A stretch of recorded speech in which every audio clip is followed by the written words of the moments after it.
This is a real hardship for Tennesseans, and it's a hardship for Americans. And meanwhile, we're going to look at ways to alleviate the hardship. As the federal shutdown stretches on, food assistance charities across Tennessee are feeling the strain. And Governor Lee this afternoon announced $5 million in emergency state funding to help food banks, but some state lawmakers say it's simply not enough. Fox 17 News' Madeline Nolan is live downtown after speaking with leaders who are working to feed people in need right now because they're only getting partial SNAP benefits this month. Yeah, Scott, right now a lot of those families here in Middle Tennessee are turning to churches, schools, and nonprofits just to get by. Now, Governor Bill Lee says that this new money will help, but there are still some questions remaining on how it will be distributed and tracked.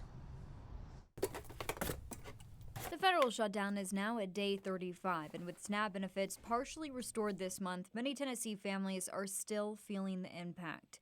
Today, Governor Bill Lee announced $5 million in state grants for food banks, saying funds will be based on SNAP population in each region. At Mount View Elementary in Antioch, staff are turning donations into a food pantry for families. I gather different community partners just to let them know, like, hey, we have some families who are in need. Kira Beard, who has been running the pantry for a few years now, says the need is growing. I think as we get into the holiday seasons and as we get into the middle of November, we'll be seeing the rise even more. But some state lawmakers say this money and the volunteer spirit won't go far enough.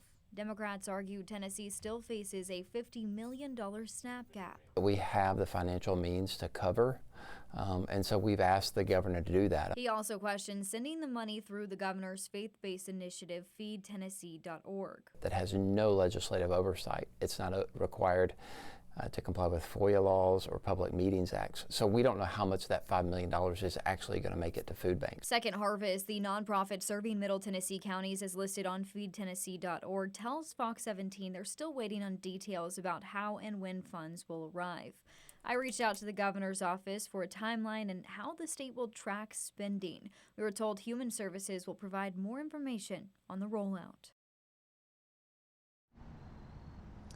Now, we're going to update you as soon as we hear more details from the state on when these food banks will be seeing this money and also how Tennesseans like yourself can track it. Reporting live here at the state capitol, I'm Madeline Nolan, Fox 17 News, your Code Red station.